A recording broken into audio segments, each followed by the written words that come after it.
wa ala alihi wa sahbihi ajma'in. Amma ba'd. Ma'asyiral muslimin wal muslimat, a'azzani Allah wa iyyakum. Alhamdulillah, kita bersyukur kepada Allah karena pada kesempatan malam ini kita bisa kembali dipertemukan oleh Allah untuk sama-sama menuntut ilmu syar'i. Kita berharap semoga Allah Subhanahu wa taala memberikan kita ilmu yang bermanfaat sehingga bisa kita amalkan sebagai bekal untuk menghadap kepada Allah Jalla wa Ala. Amin ya rabbal alamin. Salawat dan taslim semoga tetap tercurahkan kepada junjungan kita Nabi besar Muhammad sallallahu alaihi wasallam, juga kepada seluruh keluarganya, para sahabatnya dan umatnya yang setia mengikuti tuntunannya sampai hari kiamat. Ma'asyiral muslimin wal muslimat, a'azzani Allah wa iyyakum.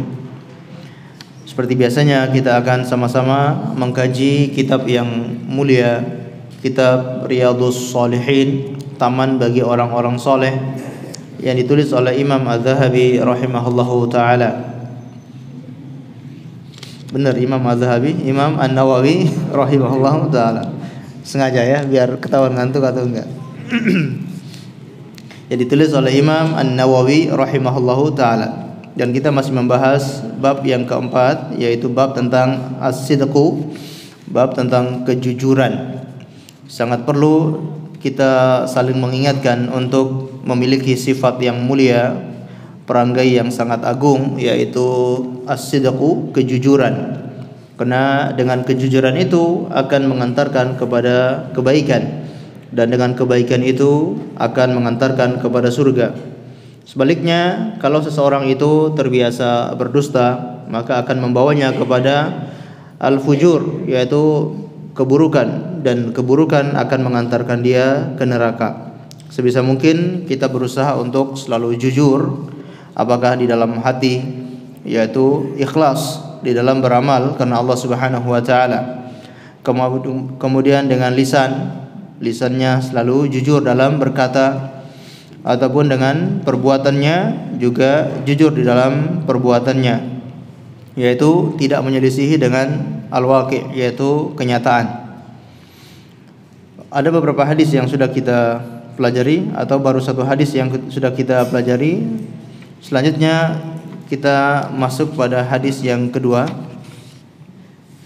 Atsani an Abi Muhammad Al-Hasan ibni Ali ibni Abi Thalib radhiyallahu anhuma qala hafidtu min Rasulillah sallallahu alaihi wasallam da' ma yuribuka ila ma la yuribuka fa inna sidqa tatma'innatun wal kadhibu ribatun. Rawahu Tirmidzi wa qala hadisun sahih. Qauluhu yaribuka huwa bi fathil ya wa dhammiha wa ma'nahu utruk ma tashukku fi hillihi wa'dil ila ma la tashukku fihi. Yaitu dari Abi Muhammad Al-Hasan ibni Ali ibni Abi Thalib radhiyallahu anhuma berkata, aku menghafal dari Rasulullah sallallahu alaihi wasallam, yaitu sebuah hadis, yakni da' ma yuribuka ila ma la yuribuka. Tinggalkan sesuatu yang meragukanmu kepada sesuatu yang tidak meragukanmu. Sesungguhnya kejujuran itu adalah akan menenteramkan jiwa, menenangkan hati. Wal kadhibu ribatun. Adapun kedustaan itu akan membuat gundah ataupun membuat hati tidak tenang. Kata Imam An-Nawawi rahimahullahu taala, yaribuka huwa bi fathil ya. Kalimat yaribuka yaitu dengan menfathahkan huruf ya ataupun mendomahkannya, kedua-duanya dibolehkan. Bisa dibaca yaribuka, bisa dibaca yuribuka. Da'ma yuribuka, bisa da'ma yaribuka. Ila mala yaribuka atau ila mala yuribuka. Jadi kata Imam An-Nawawi dua-duanya sama maknanya, yaitu utruk, yaitu tinggalkan. Ma'asyiral muslimin wal muslimat, a'azzani Allahu wa iyyakum. Hadis ini adalah hadis yang diriwayatkan oleh Abi Muhammad Al-Hasan ibni Ali ibni Abi Thalib, yaitu cucunya Rasulullah sallallahu alaihi wasallam yang bernama Al-Hasan. Al-Hasan bin Ali bin Abi Thalib. Al-Hasan adalah anak tertua dari sahabat Ali radhiyallahu taala anhu. Sedangkan adiknya yaitu Al-Husain. Dan sepakat para ulama, Al-Hasan itu lebih afdal daripada Al-Husain. Lebih istimewa, lebih memiliki kedudukan yang tinggi daripada Al-Husain. Walaupun mereka berdua sama-sama memiliki keutamaan dan kedudukan yang tinggi, bahkan disebutkan oleh Rasulullah pemimpin pemuda di dalam surga adalah Al-Hasan dan Al-Husain. Namun kalau keduanya, maka yang lebih utama adalah Al-Hasan. Sebagaimana Rasulullah sallallahu alaihi wasallam memuji cucunya ini yaitu Al-Hasan, "Inna bani hadza sayyidun wa yuflihu Allahu bihi bainal fi'ataini 'azimataini minal muslimin." Sesungguhnya anak saya ini, yaitu cucu saya ini adalah sayyidun, seorang pemimpin. Wa yuslihu Allahu bihi bainal fi'ataini. Allah Subhanahu wa taala akan memperbaiki dengan cucu saya ini, yaitu antara dua pasukan besar atau dua kelompok besar minal muslimin, dari kalangan kaum muslimin. Dan terbukti ini adalah mukjizat Nabi sallallahu alaihi wasallam. Ketika beliau mengatakan itu, Al-Hasan itu masih kecil, masih anak-anak.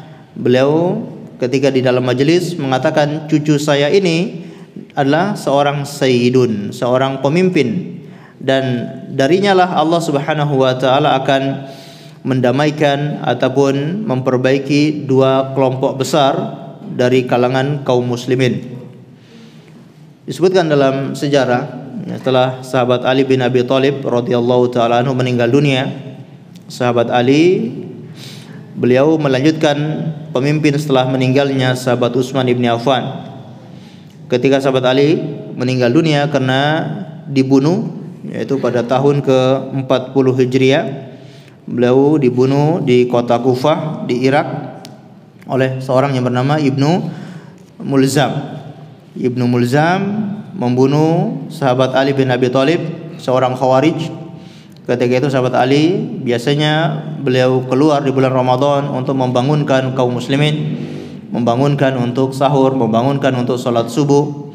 Maka begitu sahabat Ali keluar dari pintunya, ternyata Ibnu Mulzam sudah menunggu di depan pintunya, kemudian memenggal ataupun memukul kepala sahabat Ali bin Abi Thalib dan beliau meninggal dunia. Setelah sahabat Ali bin Abi Thalib meninggal dunia, maka kepemimpinan diambil alih oleh anaknya yang bernama Al-Hasan. Sekitar 6 bulan, maka datang Muawiyah bin Abi Sufyan kemudian meminta kekuasaan itu kepada Al-Hasan, dan Al-Hasan dengan sukarela memberikan kekuasaan kepemimpinan itu kepada sahabat Muawiyah bin Abi Sufyan. Dan inilah yang disebutkan dalam hadis tadi, bahwa Al-Hasan akan mendamaikan dua kelompok besar, yaitu kelompok Ali bin Abi Thalib dan kelompok Muawiyah, yang sudah sangat lama mereka berselisih pendapat, punya ijtihad masing-masing, sehingga sampai terjadi perang antara kedua kelompok ini. Dan ketika sahabat Hasan menyerahkan kepemimpinan kepada Muawiyah, disitulah kaum muslimin kembali bersatu. Sehingga pada saat itu dinamakan dengan Amul Jamaah. Jadi tahun jamaah, tahun persatuan kaum muslimin. Dan Al-Hasan kemudian juga dibunuh oleh istrinya sendiri yang meracuni sahabat mulia Al-Hasan bin Ali bin Abi Thalib. Istrinya yang bernama Jada'ah binti Ash'as, Jada'ah binti Ash'as yang meracuni beliau.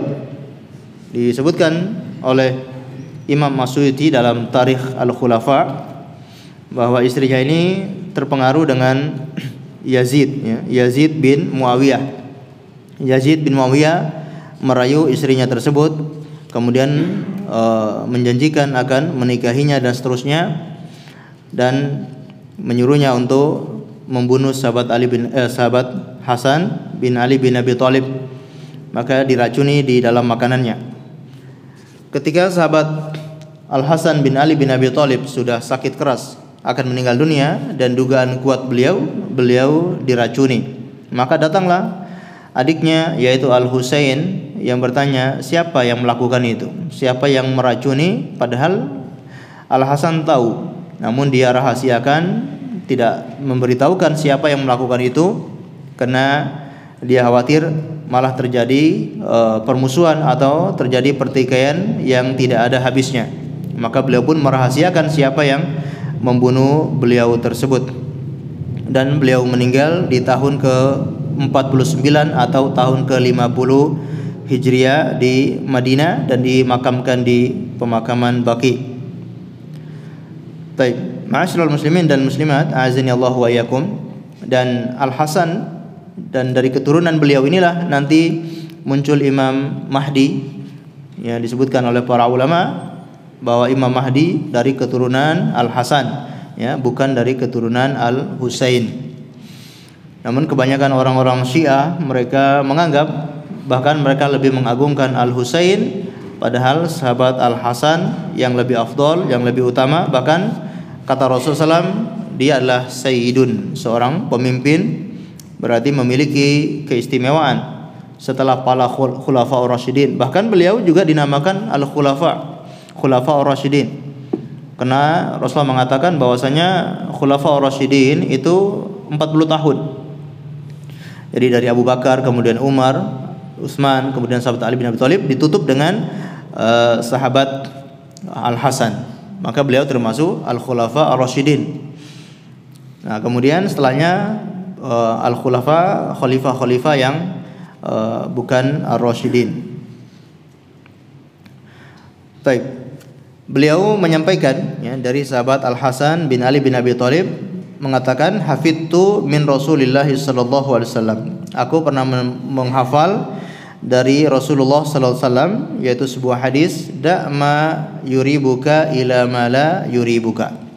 Tinggalkan sesuatu yang meragukanmu kepada sesuatu yang tidak meragukanmu. Ini merupakan kaidah yang penting yang bisa kita jadikan pegangan dalam kehidupan, baik yang bersifat duniawi maupun bersifat ukhrawi, baik dalam masalah al-muamalah maupun dalam masalah ibadah. Maka kaidah ini perlu selalu kita jadikan acuan, bahwasanya tinggalkan sesuatu yang meragukanmu kepada sesuatu yang tidak meragukanmu. Jika ada sesuatu itu, ada perkara itu masih ragu-ragu, maka tinggalkan. Dan ini merupakan jalan yang ikhtiyatan, jalan kehati-hatian. Para ulama ketika akan memberikan fatwa, mereka akan selalu menempuh jalan kehati-hatian. Ketika mereka akan mengeluarkan fatwa, mereka melihat kalau itu fatwanya belum jelas atau dalilnya belum terlalu jelas, maka mereka lebih hati-hati, yaitu tidak menjalankan perkara tersebut. Contoh misalkan ada dua permasalahan. Permasalahan ini antara halal dan haram, maka biasanya mereka lebih berhati-hati tidak melakukan perkara tersebut karena khawatir itu haram. Dan orang yang berusaha untuk meninggalkan perkara-perkara yang meragukan, ini dia akan tentram. Dia tidak akan bimbang, hatinya akan selalu tenang. Dan ini yang diajarkan oleh Nabi sallallahu alaihi wasallam, agar kita selalu tentram karena mengikuti hal-hal yang sudah pasti yakin. Termasuk hal-hal yang ragu-ragu, yaitu perkara dalam muamalah antara halal dan haram. Apakah pekerjaan ini halal atau haram? Apakah makanan ini halal atau haram? Apakah penghasilan ini halal atau haram? Perkara-perkara yang masih meragu-ragukan ini, maka kata Rasulullah sebaiknya ditinggalkan kepada yang tidak meragukan. Atau dalam hadis dalam kitab Arba'in An-Nawawiyah, hadis An-Nu'man bin Bashir, kata Nabi sallallahu alaihi wasallam, innal halala bayyinun wa innal harama bayyinun wa bainahuma umurun mustabihat la ya'lamuhunna katsirum minan nas. Sesungguhnya yang halal itu telah jelas dan yang haram itu juga telah jelas. Dan antara keduanya, antara halal dan haram itu ada perkara yang masih mustabihat, yang masih diragu-ragukan, yang masih syubhat. Dan banyak manusia yang tidak mengetahui itu. Maksudnya banyak manusia yang masih menggampangkan perkara itu, perkara-perkara syubhat. Dia pikir ini kan masih belum pasti keharamannya, jadi tidak masalah, dia kerjakan, dia lakukan, dia makan. Nah, banyak manusia yang tidak memahami masalah ini. Maka beliau SAW menyarankan ittaqus syubhat, maka jauhilah syubhat atau tinggalkan perkara-perkara syubhat. Ya, barang siapa yang meninggalkan perkara syubhat faqad istabara'a lidinihi wa 'irdihi. Barang siapa yang meninggalkan perkara syubhat, maka dia telah berlepas diri dari perkara yang merusak agamanya ataupun merusak kehormatannya. Nah, perkara-perkara syubhat ini sangat banyak. Ya, maka ketika kita dihadapkan pada perkara-perkara syubhat, maka solusinya adalah tinggalkan. Jauhilah perkara-perkara yang masih ragu-ragu tersebut. Karena itu lebih aman, lebih selamat, lebih kehati-hatian. Ketika kita menemui makanan ya, di jalan, buah-buahan ya. Ini jalan umum, jalan raya, ada pohon mangga sudah matang. Ini ragu-ragu ini.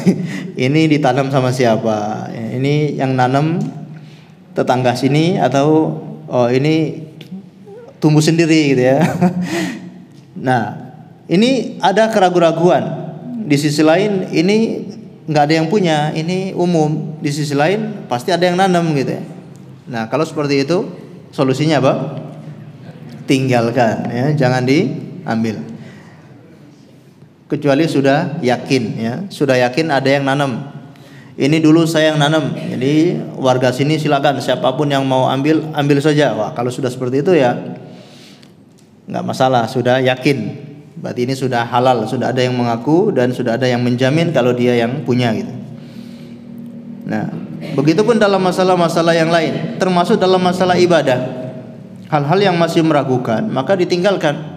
Ada kaidah yang disebutkan oleh para ulama untuk dijadikan pegangan, yaitu al-yakin la yuzilu bisyak ya. Keyakinan itu tidak akan bisa dihilangkan dengan keraguan-raguan. Ketika kita melakukan ibadah dan dalam ibadah itu masih ada keraguan-raguan, maka pegang yang meyakinkan, pegang yang sudah kita betul-betul yakin. Di antaranya yang sering dicontohkan para ulama seperti sholat, misalkan seseorang ketika sholat kemudian dia ragu-ragu apakah dia sudah rakaat ketiga atau masih rakaat yang kedua. Ini dia masih ragu-ragu, maka pegang yang yakin. Yang yakin pasti rakaat yang keberapa? Yang kedua. Kalau yang kedua dia yakin dia sudah mencapai rakaat yang kedua. Yang dia ragukan itu adalah rakaat yang ketiga. Nah, ini jangan diambil karena masih ragu. Ambil yang sudah yakin, yaitu rakaat yang kedua. Begitupun dalam masalah najis yang ada di pakaiannya. Kalau dia melihat di pakaiannya dia ragu-ragu pakaian ini sudah saya cuci atau belum gitu. Jadi dia yakin pakaiannya itu awalnya memang terkena najis, tapi yang dia ragukan itu adalah sudah saya cuci atau belum. Nah, kalau seperti itu tinggalkan, jangan dipakai karena masih ragu-ragu. Yang dia yakin adalah masih najis. Adapun kalau dia ragu-ragu ini pakaian sudah kena najis atau masih belum. Nah, kalau seperti itu ambil yang yakin, yaitu belum najis. Pakai saja untuk ibadah. Karena masalah ini, keraguan-raguan ini kalau dibiarkan nanti akan membuat orang itu menjadi was-was. Mau ibadah selalu was-was. Baru mau takbir timbul was-was dalam dirinya, ini baju, ini sarung najis atau enggak ya. Sehingga enggak khusyuk. Begitu mau takbir enggak jadi, ganti sarung. Begitu ganti sarung, mau takbir was-was lagi. Saya tadi sudah wudu atau belum? Atau saya tadi sudah batal atau belum? Nah, ini kalau dibiarkan berbahaya. Dan ini memang kerjaannya syaitan, membuat orang was-was sehingga tidak fokus ketika beribadah. Solusinya apa? Tadi, pegang, jadikan patokan yang yakin. Kalau dia sudah berwudu, kemudian dia hendak sholat, lalu dia ragu-ragu tadi saya batal atau enggak, ya dia pegang, saya enggak batal. Harus dia putuskan, dia tegas, saya belum batal, agar tidak ada ruang bagi syaitan untuk mengganggu orang ini sehingga dia ragu-ragu. Banyak sekali ya orang yang baru berwudu kemudian baru mau takbir, enggak jadi takbir, kembali berwudu lagi. Kemudian dia mau takbir lagi enggak jadi, berkali-kali sampai sholat selesai. Dan seperti itu. Bahkan ada yang begitu mau takbir ragu-ragu, enggak jadi takbir. Mau takbir belum khusyuk. Mau takbir enggak jadi. Ternyata imamnya sudah mau ruku langsung takbir, ikut ruku juga. Nah, ini ternyata was-was syaitan ya. Nah, solusinya pegang yang kita yakini dan jangan dituruti. Sekali dituruti rasa was-was ini, maka akan berkelanjutan. Hari ini satu was-was dituruti, besok dua was-was. Dua was-was dituruti, besoknya akan jadi 5 was-was. Dan begitu seterusnya. Ma'asyiral muslimin dan muslimat, a'azzani Allah wa iyyakum. Maka perkara meninggalkan perkara yang meragukan ini termasuk perkara yang penting. Termasuk yang disebutkan tadi dari hadis Nu'man bin Bashir, yaitu sesungguhnya yang halal itu jelas dan yang haram itu jelas. Dan di antara keduanya ada perkara yang syubhat. Nah, ini termasuk madarul Islam atau pondasinya agama Islam, sebagaimana yang disebutkan oleh Imam Ahmad ibn Hanbal rahimahullahu taala, bahwasanya poros agama Islam itu ada 3 hadis yang menjadi porosnya agama Islam. Semua ajaran Islam kembali pada 3 hadis tersebut. Yang pertama adalah hadis Umar ibn Khattab, innamal a'malu binniyat, ya, hadis tentang niat. Yang kedua hadis Aisyah radhiyallahu taala anha, man 'amila 'amalan laisa 'alaihi amruna fahuwa raddun, yaitu ketika beramal harus sesuai contoh Rasulullah. Sudah ikhlas, kemudian contoh Rasulullah. Setelah itu untuk perkara duniawinya perhatikan perkara yang halal dan perkara yang haram, dan jauhilah perkara-perkara syubhat, karena itu lebih aman untuk agama dan juga kehormatannya. Kemudian kata Rasulullah SAW, fa inna sidqa tuma'ninatun, maka sesungguhnya kejujuran itu adalah ketenangan, tuma'nina, ketentraman, kedamaian. Karena orang yang jujur dia akan merasa tentram, dia tidak was-was.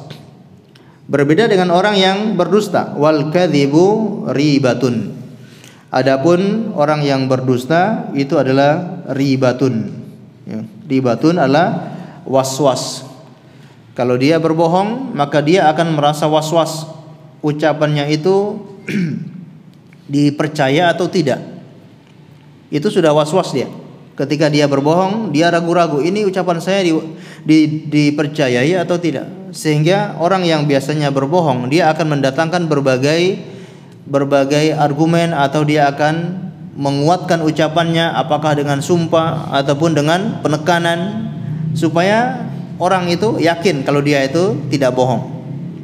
Dan seperti itulah biasanya orang-orang yang berbohong. Sebagaimana kalau kita lihat orang-orang munafik ketika datang kepada Nabi sallallahu alaihi wasallam sampai bersumpah. Allah sebutkan dalam surat Al-Munafiqun ayat yang ke-1, idza ja'akal munafiquna qalu nashhadu innaka la rasulullah. Ya, apabila orang-orang munafik itu datang lalu mereka berkata, nashhadu, sesungguhnya kami bersaksi, innaka la rasulullah, sesungguhnya engkau adalah Rasulullah. Jadi mereka di hadapan Rasulullah sampai bersumpah mengatakan, kami bersumpah, kami bersaksi bahwa engkau adalah Rasulullah. Kenapa sampai perlu seperti itu? Ada penekanan, ada sumpah, karena untuk menutupi kebohongan mereka itu. Jadi ciri-ciri orang itu kalau bohong diantaranya ya selalu bersumpah menutupi kebohongannya itu. Bahkan saking banyaknya dia membuat penekanan untuk membela dirinya ataupun menerangkan kalau dia itu tidak bohong, justru orang akan semakin curiga. Ya, semakin dia membela dirinya, semakin orang curiga. Ini dia benar atau tidak. Sebagaimana juga disebutkan anak-anak Nabi Yakub alaihissalam ketika mereka membuang Nabi Yusuf alaihissalam, mereka kembali kepada ayahnya kemudian mengatakan, wa ma anta bimu'minin lana walau kunna shadiqin. Dan engkau wahai ayah tidak akan percaya kepada kami walaupun kami betul-betul sudah sangat jujur.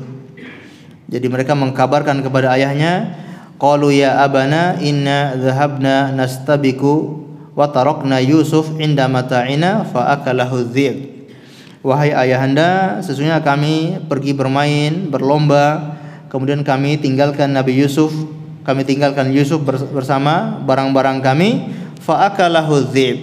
Nabi Yusuf ini dimakan oleh serigala. Wa ma anta bimu'minin lana. Jadi dia mengatakan Yusuf sudah dimakan serigala. Kemudian dia kuatkan, dia tekankan ucapan itu dengan wa ma anta bimu'minin lana, dan engkau pasti enggak percaya sama kami. Walaupun kami sangat jujur, kamu pasti enggak percaya sama kami. Nah, ini ucapan orang-orang yang memang bohong gitu ya. Jadi dia menguatkan ucapannya agar dipercaya. Padahal bisa jadi semakin dia menguatkan ucapannya itu, orang semakin curiga kalau dia itu enggak jujur. Ada pepatah Arab ya. Ada pepatah Arab mengatakan kada sariku ayyakula khuduni. Jadi hampir-hampir pencuri itu berkata, tangkaplah saya. Hampir-hampir pencuri itu mengatakan, tangkaplah saya. Karena saking dia banyak membuat pembelaan ya, buat argumen untuk menguatkan ucapannya, sampai-sampai orang itu tahu sendiri kalau dialah pencurinya. Jadi sampai-sampai pencuri itu mengatakan, tangkap saya, sayalah pencurinya. Taib. Jadi kedustaan itu akan mengantarkan kepada keraguan-raguan. Jadi dia sendiri ragu-ragu, dia sendiri tidak pede, tidak yakin, dia khawatir ketahuan seperti apa. Dia juga khawatir apakah ucapan itu dipercaya atau tidak. Dan orang lain pun akan ragu-ragu kepada ucapan dia. Karena orang yang berdusta pasti ucapannya enggak satu. Ucapannya apa? Mencela, berubah-ubah. Tadi ucapan begini, sekarang ucapan begini.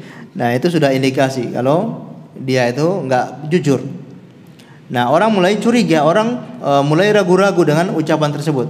Berbeda dengan orang yang jujur. Kalau orang yang jujur, mantap ucapannya, ya tegas, mantap, satu kali ya seperti itu, tidak berubah-berubah. Tapi kalau orang yang berdusta, apalagi dia baru belajar berdusta. Jadi ada yang dusta sudah senior, ada yang baru belajar bohong. Nah, yang baru belajar bohong ini, kalau yang sudah mahir mungkin ya, dia sangat pandai membuat kedustaan. Ya, dia sangat pandai membuat skenario. Yang nembak ini, kemudian nanti siapa yang dia salahkan, CCTV-nya dia matikan mungkin ya. Akhirnya ya ketahuan juga tapi ya. Nah, begitulah orang kalau berbohong tidak akan mendapatkan ketenangan. Taib, ma'asyiral muslimin dan muslimat, azanillahu wa yakum. Ini hadis yang kedua. Kita lanjutkan hadis yang ketiga. An Abi Sufyan Sahar ibni Harb radhiyallahu anhu fi hadithihi at-tawil fi qissati Hiraql qala Hiraql fama da ya'murukum, yakni an-nabi sallallahu alaihi wasallam. Jadi dari Abu Sufyan Sahar ibni Harb radhiyallahu anhu, di dalam kisahnya yang panjang atau dalam hadis yang panjang cerita tentang dialog antara Abu Sufyan dengan Heraklius, ya, raja Romawi. Kisah ini sangat panjang, namun diringkas oleh Imam An-Nawawi dalam kitabnya ini, yaitu ketika Heraklius bertanya kepada Abu Sufyan, "Famadza ya'murukum?" Apa yang dia perintahkan kepada kalian, yaitu Nabi sallallahu alaihi wasallam. Qala Abu Sufyan, "Qultu yaqulu u'budullaha wahdahu wa la tusyriku bihi syai'a. Watruku ma yaqulu aba'ukum wa ya'muruna bis salati was sidqi wal afafi was silah." Kata Abu Sufyan, Nabi itu yaitu Rasulullah mengajarkan kepada masyarakat, yaitu u'budullaha wahdahu, sembahlah Allah saja dan jangan kalian menyekutukan dengannya sesuatu apapun. Watruku ma yaqulu aba'ukum, dan tinggalkan apa-apa yang dikatakan oleh ayah-ayah kalian, oleh nenek moyang kalian. Tinggalkan tradisi-tradisi nenek moyang kalian, tradisi yang buruk. Wa ya'muruna bis salat, dan mengajarkan kepada kami untuk salat, wasidqi, dan juga untuk berkata yang jujur, wal afaf, dan menjaga kehormatan, menjaga kesucian, wasilah, dan menyuruh kami untuk menyambung silaturahim. Jadi hadis ini menceritakan tentang Abu Sufyan yang ketika itu beliau masih musyrik. Ketika beliau melakukan perdagangan ke negeri Syam dan perjalanan perdagangan itu setelah terjadi perjanjian Hudaybiyah tahun ke-6 Hijriah. Jadi ketika terjadi perjanjian Hudaybiyah, tidak ada lagi peperangan. Abu Sufyan masih kafir, melakukan perdagangan ke negeri Syam dan juga yang lainnya. Kemudian Rasulullah SAW ternyata mengirimkan surat kepada para raja-raja. Di antara raja yang beliau kirimi surat adalah Raja Heraklius, raja Romawi. Maka kebetulan ketika surat ini datang, Raja Heraklius membaca surat ini di hadapan menterinya. Kemudian dia memanggil, adakah orang-orang Arab ini yang datang ke sini, yang datang berdagang. Ternyata ketika itu Abu Sufyan sedang berada di Syam, sedang berdagang. Maka didatangkan Abu Sufyan, kemudian dia bertanya kepada Abu Sufyan, siapa Nabi itu? Atau dan Heraklius ini orang yang sangat paham tentang Alkitab. Dia paham tentang kitab Taurat, dia paham kitab Injil. Jadi dia punya keyakinan akan ada nabi yang diutus setelah Nabi Isa alaihissalam. Namun yang dia masih ragukan adalah ini nabi bukan dari kalangan Bani Israel, karena biasanya para nabi itu diutus dari Bani Israel. Dan bagi mereka yang biasa melakukan sunat itu adalah dari Bani Israel yang biasa sunat. Ternyata orang-orang Arab, orang-orang Quraisy, ternyata mereka juga biasa sunat. Karena sunat itu tradisinya Nabi Ibrahim, kemudian diwariskan anaknya Nabi Ismail, lalu turun-temurun sampai ke orang-orang Quraisy yang ada di Mekah. Maka dia mendatangkan salah satu dari orang-orang Quraisy. Maka dia bertanya kepada Abu Sufyan, kira-kira Nabi ini mengajarkan tentang apa kepada kalian? Maka kata Abu Sufyan, mengajarkan kepada kami menyembah kepada Allah saja dan tidak menyekutukan dengannya sesuatu apapun. Kemudian supaya kami meninggalkan tradisi nenek moyang yang tidak baik, kemudian memerintahkan untuk sholat dan memerintahkan untuk jujur dan menjaga kehormatan serta menyambung silaturahim. Ini hebatnya Abu Sufyan, ya, dia bisa menyimpulkan atau dia bisa meringkas dakwah Nabi Shallallahu Alaihi Wasallam. Jadi Abu Sufyan menyampaikan dakwah Nabi itu tentang ini. Padahal namanya dakwah itu kan bertahun-tahun dan banyak sekali Nabi berdakwah dengan materi, dengan tema, dengan apa saja amalan-amalan yang sangat banyak. Tapi disimpulkan oleh Abu Sufyan dakwahnya itu tentang ini. Yang pertama tentang tauhid, yaitu mengajak beribadah kepada Allah saja, jangan berbuat kesyirikan. Dan yang kedua adalah tentang adab, tentang akhlak. memiliki akhlak yang mulia, ya, seperti mengerjakan sholat, kemudian sidqi, yaitu jujur, menjaga kehormatan, silaturahim. Dan ini merupakan dakwah itulah yang sering disampaikan oleh Nabi Shallallahu Alaihi Wasallam sampai musuh-musuhnya pun bisa menyimpulkan, oh ternyata Muhammad itu dakwanya ini. Dan ini menunjukkan itulah yang sering disampaikan, sehingga itu menjadi ingatan musuh-musuhnya. Ini menjadi pelajaran bagi kita semua bahwa siapapun yang ingin berdakwah mengikuti Nabi Shallallahu Alaihi Wasallam, maka ikuti cara beliau dakwah, yaitu dakwah kepada tauhid, melarang kepada kesyirikan, kemudian mengajak kepada akhlakul karimah. Dan itulah metode Nabi Shallallahu Alaihi Wasallam di dalam berdakwah. Jangan sampai di dalam berdakwah hanya memperhatikan perkara ibadah, perkara muamalah, perkara rumah tangga. Itu juga perlu, tapi ada yang lebih penting, yaitu tentang mentauhidkan Allah Subhanahu wa taala, mengajak masyarakat untuk meninggalkan perbuatan kesyirikan. Karena kesyirikan itu masih merajalela di masyarakat. Bahkan semakin ilmu itu tidak disampaikan, maka masyarakat semakin jauh dari tauhid, semakin banyak melakukan kesyirikan. Maka sangat perlu, dan ini tugas kita bersama. Bukan hanya tugas para dai, bukan hanya tugas para kiai, tapi ini tugas semuanya, termasuk para takmir masjid. Jadi bikin materi kajian itu, usahakan materi-materi yang mungkin ada kajian tauhid, ada kajian tentang akidah untuk mengokohkan akidah umat Islam. Jangan seluruh pengajian di masjid itu isinya selain akidah, isinya ibadah, isinya akhlak, isinya muamalah, tapi untuk masalah akidah tidak disampaikan sama sekali. Padahal ini yang paling penting. Termasuk juga di sekolahan. Jadikan kurikulum di pendidikan sekolah-sekolah itu akidah yang paling utama. Bahkan itu setiap semua semester, kalau di perkuliahan ya, semua semester ada pelajaran akidah. Atau di sekolahan semua kelas ada pelajaran akidah. Apalagi kalau sekolah-sekolah yang mungkin sekolah-sekolah umum, bukan sekolah-sekolah pesantren. Kalau sekolah pesantren biasanya sudah ada kurikulum pelajaran akidah. Tapi kalau sekolah-sekolah umum biasanya sedikit sekali materi akidah. Ya, biasanya digabung pelajaran agama Islam. Itu pun SKS-nya 1 minggu 1 kali pertemuan. Semua agama 1 jam pertemuan. Yang lainnya, ya, yang lain itu isinya apa? Materi-materi umum. Nah ini tentunya tidak adil.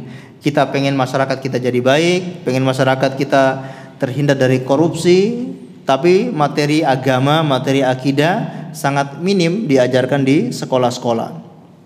Ini tentunya keliru. Jadi ini adalah tugas kita bersama untuk sama-sama menyebarkan pelajaran atau ilmu tentang tauhid, ilmu tentang akidah, agar masyarakat betul-betul punya akidah yang kuat, kemudian menjauhi kesyirikan. Termasuk watruku ma yaqulu abaukum, tinggalkan apa-apa yang dikatakan oleh nenek moyang kalian, yaitu adat budaya nenek moyang yang tidak sesuai dengan syariat. Rasulullah SAW ketika beliau berdakwah, beliau tidak serta-merta meninggalkan semua tradisi. Ada tradisi budaya yang tetap dijalankan oleh Nabi Shallallahu Alaihi Wasallam. Kita ingat ketika beliau diperintahkan untuk berdakwah secara terang-terangan. Jadi selama 3 tahun beliau dakwah secara sir, sembunyi-sembunyi.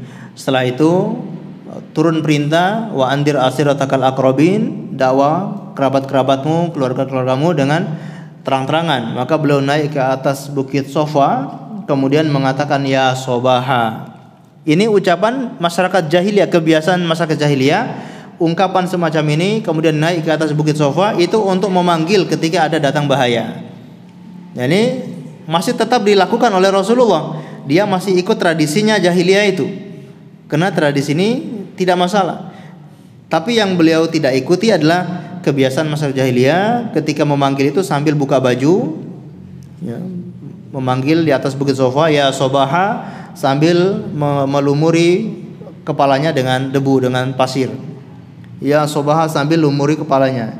Nah, ini tidak diikuti oleh Nabi sallallahu alaihi wasallam. Tapi kalau panggilan kalimat ya sobaha kemudian naik di atas bukit Sofa, itu tetap diikuti oleh Nabi sallallahu alaihi wasallam. Ini menunjukkan bahwa kalau adat istiadat itu yang baik-baik, maka beliau tetap lestarikan. Tapi kalau adat itu yang tidak baik, adat yang menyimpang, budaya yang tidak sesuai dengan ajaran Islam, maka wajib ditinggalkan. Ya. Tidak bisa kita katakan ini kan budaya leluhur, ini kan warisan budaya, harus kita lestarikan. Lihat dulu budaya ini baik atau tidak. Kalau budaya itu tidak baik, maka wajib ditinggalkan. Walaupun itu tradisinya nenek moyang, tidak semua tradisi itu harus diikuti. Ikuti tradisi-tradisi yang baik. Rasulullah SAW ketika beliau berdakwah juga, beliau hanya menyempurnakan, terutama dalam masalah akhlak. Innama bu'ithu liutammima makarimal akhlak. Sesungguhnya aku diutus ini untuk menyempurnakan akhlak yang baik, akhlak yang terpuji. Artinya akhlak-akhlak sebelumnya yang mereka jalankan dan itu akhlak yang baik, itu beliau sempurnakan. Beliau tidak merubah akhlak yang lain. Beliau tetap jalankan akhlak yang sebelumnya mereka pegang, beliau sempurnakan. Masyarakat jahiliyah mereka memegang kejujuran, maka disempurnakan, terus disampaikan tentang kejujuran. Tentang silaturahim disampaikan tentang silaturahim. Tentang memberi makan kepada orang, kepada fakir miskin diteruskan oleh Rasulullah sallallahu alaihi wasallam. Begitupun budaya kita. Budaya kita ketika ada tamu datang, kita suguhi makanan, kita suguhi minuman. Ini budaya yang baik, yang harus tetap dilestarikan, budaya seperti ini. Ya, ketika pendatang baru datang ke rumah atau kampung tersebut, mungkin dia bersilaturahim ke tetangga kanan kiri, mungkin memberi makanan, kasih bingkisan, kasih nasi kotak atau seterusnya. Ini budaya yang baik, ya. Jadi baru datang pindahan dia beri tetangga-tetangganya untuk saling mengenal satu sama lain. Ini budaya seperti ini harus dilestarikan. Tapi kalau budaya satu suro, budaya bersih deso, sampai memberikan persembahan kepada arwah-arwah leluhur, nah ini harus ditinggalkan. Karena ini ada bertentangan dengan syariat Islam. Allah a'lam bishawab. Kita dengarkan azan terlebih dahulu, kemudian kita lanjutkan sedikit insyaallah.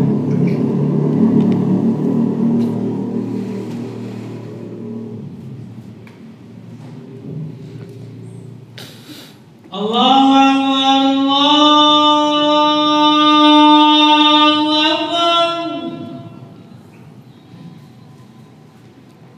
Allahu Akbar.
حي على الفلاح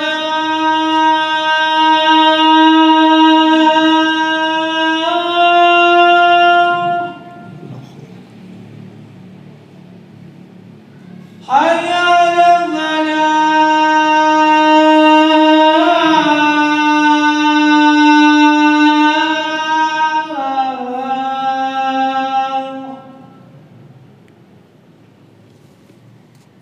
الله أكبر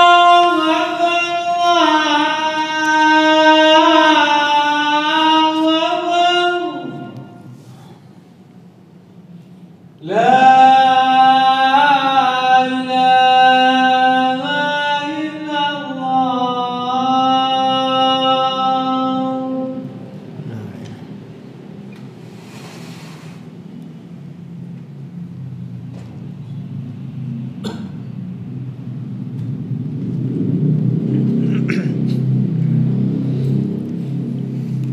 Baik, ma'asyiral muslimin wal muslimat, a'azzani Allahu wa iyyakum. Jadi di antara pelajaran yang bisa kita ambil yaitu tradisi-tradisi nenek moyang yang bertentangan dengan syariat Islam, maka wajib untuk ditinggalkan. Karena syariat itu datang untuk memfilter budaya, bukan budaya memfilter syariat. Ini kebalik. Oh, ini syariat tidak sesuai dengan budaya kita, ini biar pulang ke Timur Tengah. Budayanya pulang ke Arab. Ini budaya enggak sesuai, ini syariat enggak sesuai dengan budaya di Indonesia, budaya di Nusantara. Ini kebalik, justru syariat datang untuk memfilter semua budaya. Kalau semua budaya memfilter syariat, maka apa yang tersisa dari syariat? Dan masing-masing budaya itu berbeda-beda. Budaya di sini boleh, budaya di tempat lain tidak boleh. Di suku ini boleh, di suku lain tidak boleh. Mau pakai patokan budayanya siapa? Nah, syariatlah yang jadikan patokan. Dia yang memfilter budaya-budaya tersebut. Kalau budaya ini sesuai dengan syariat, kita kerjakan. Kalau budaya ini tidak sesuai, maka jangan dilestarikan, harus dihilangkan. Budaya 17-an, pakai sound yang kencang-kencang misalkan, yang menggetarkan jiwa, sound yang menggetarkan. Nah, ini budaya-budaya baik atau tidak?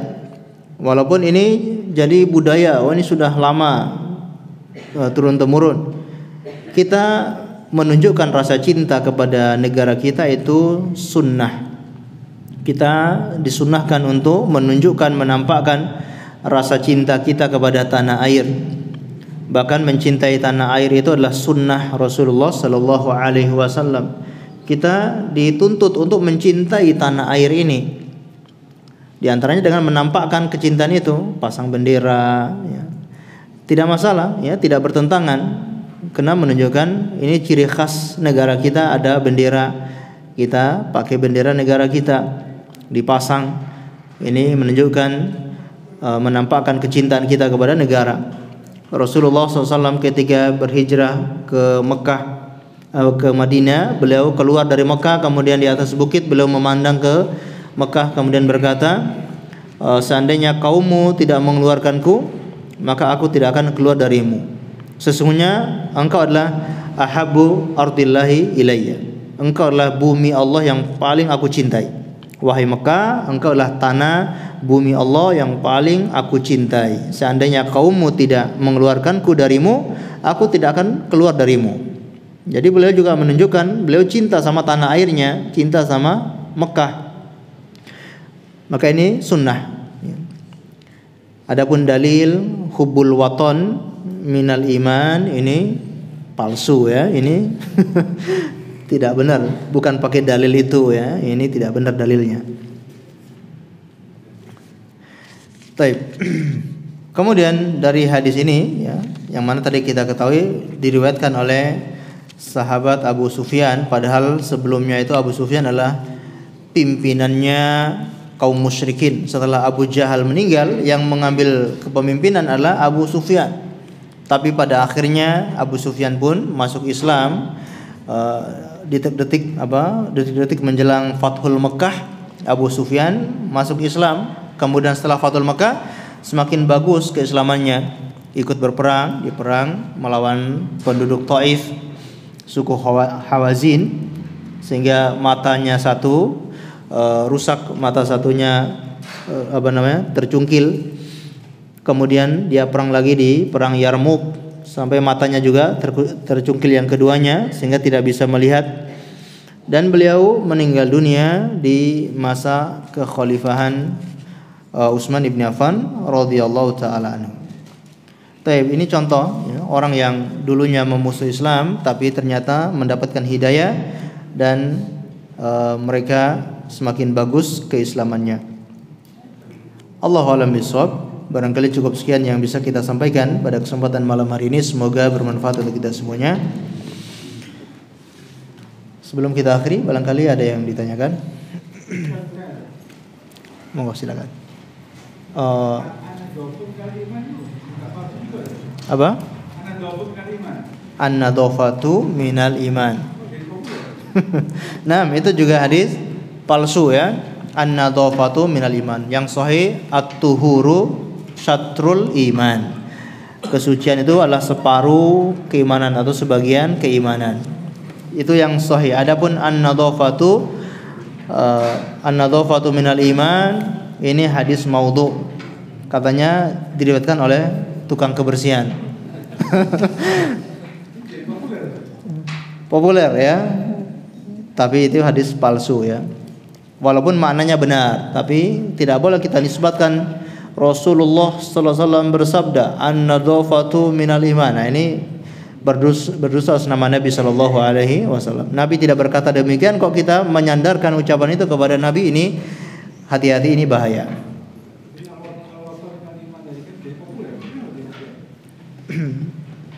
Taib, ya kena Allahu alam ya, mungkin keterbatasan kita tentang ilmu hadis ya, sehingga ketika ada yang menyampaikan kemudian disampaikan lagi tanpa meneliti hadis tersebut sehingga tersebar di masyarakat. Alhamdulillah sekarang banyak anak-anak kita kaum muslimin yang mulai kuliah di jurusan hadis sampai doktor di bidang hadis. Ini kita bersyukur mulai bermunculan para tulabul ilm, para penuntut ilmu yang fokus di bidang hadis. Ya, ini semakin membuat kita banyak tahu ini hadis yang dhaif, yang sahih dan seterusnya. Taib. Nah, masih banyak ya hadis-hadis yang perlu kita cek kembali ya. Yang sering kita dengar terutama di mimbar-mimbar Jumat ya. Mimbar-mimbar Jumat ya. Walaupun kadangkala titelnya profesor, tapi bawakannya hadis hadis yang maudhu, hadis yang palsu. Atau di ceramah-ceramah bulan Ramadan, ya, banyak sekali hadis-hadis palsu yang dibawakan oleh masyarakat. Nah, Allahu a'lam bishawab. Nah. Waalaikumsalam.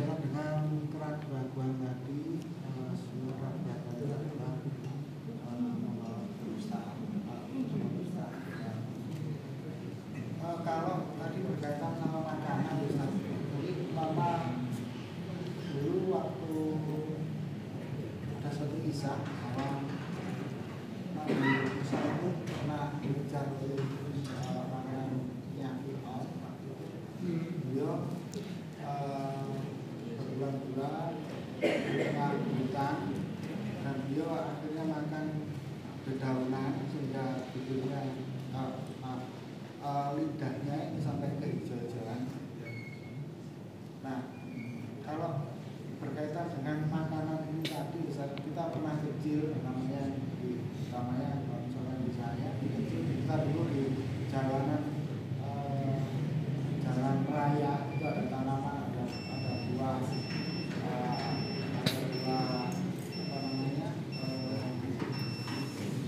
semacam kelampok atau jambu air. Nah, itu kita ya ambil aja, jatuh di bawah, kita ambil dulu saja di bawahnya, karena kita juga nggak tahu bahwa itu ditanam oleh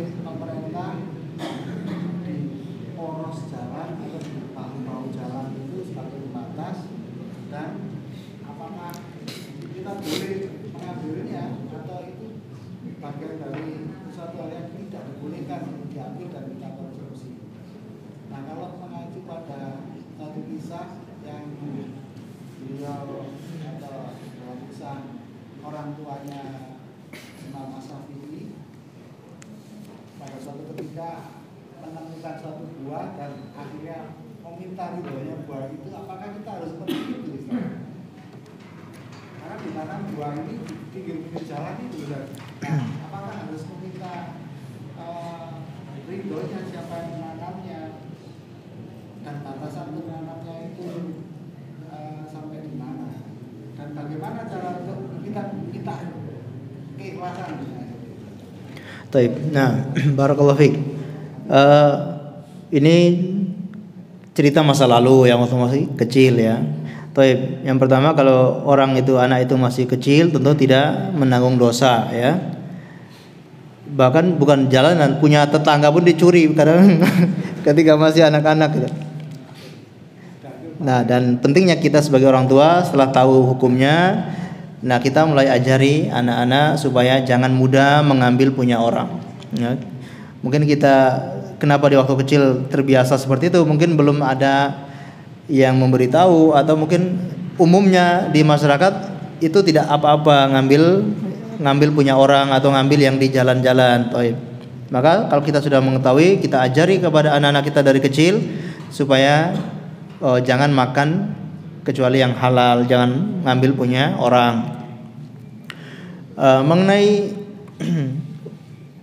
pohon ataupun buah-buahan yang ada di jalan, maka kita perlu tanyakan ke petugas lingkungan ya, atau petugas jalan itu, petugas.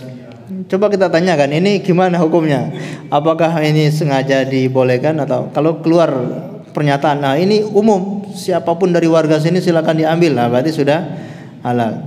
Tapi kalau belum ada seperti itu, kehati-hatian, maka secara hukum asal namanya yang bukan milik kita, secara hukum asal haram untuk dimakan, haram untuk dimakan, haram untuk dipakai, haram untuk diambil. Al aslu fil abdoi wal luhumi wan nafsu wal amwali lil ma'sumi. Hukum asal pada daging, pada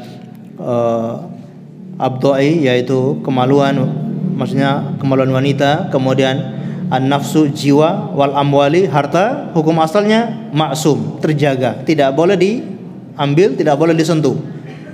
Kapan? Kalau sudah ada hak kita, sudah ada yang menghalalkannya, baru boleh kita ambil.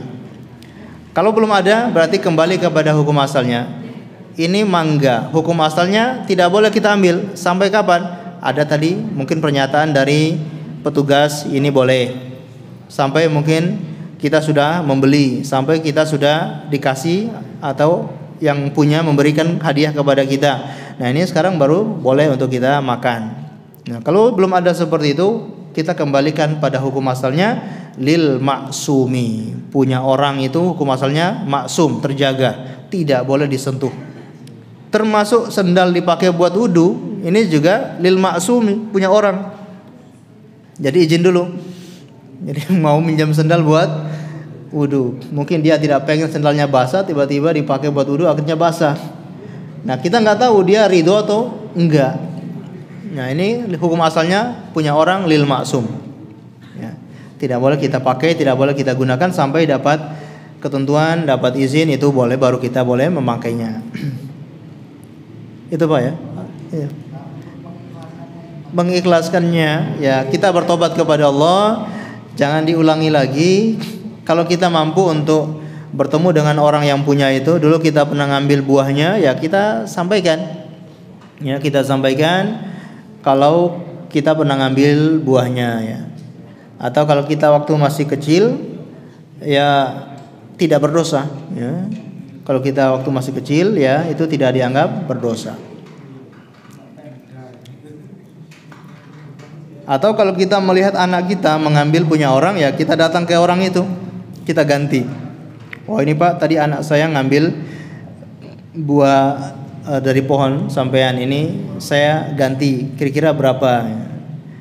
Jadi kalau dia enggak apa-apa, ini saya ikhlas, nah itu kalau sudah seperti itu ya sudah, berarti sudah dapat keridhaan dari orang tersebut. Nah, kalau kita dulu waktu masih kecil, ya itu urusan orang tua kita yang datang minta maaf kepada orang itu. Allahu a'lam bishawab ya. Dan kita nggak diharuskan untuk minta maaf ke orang tersebut karena dulu kita masih kecil tidak dianggapnya. Atau kalau kita bisa menyampaikan ya nggak apa-apa ya.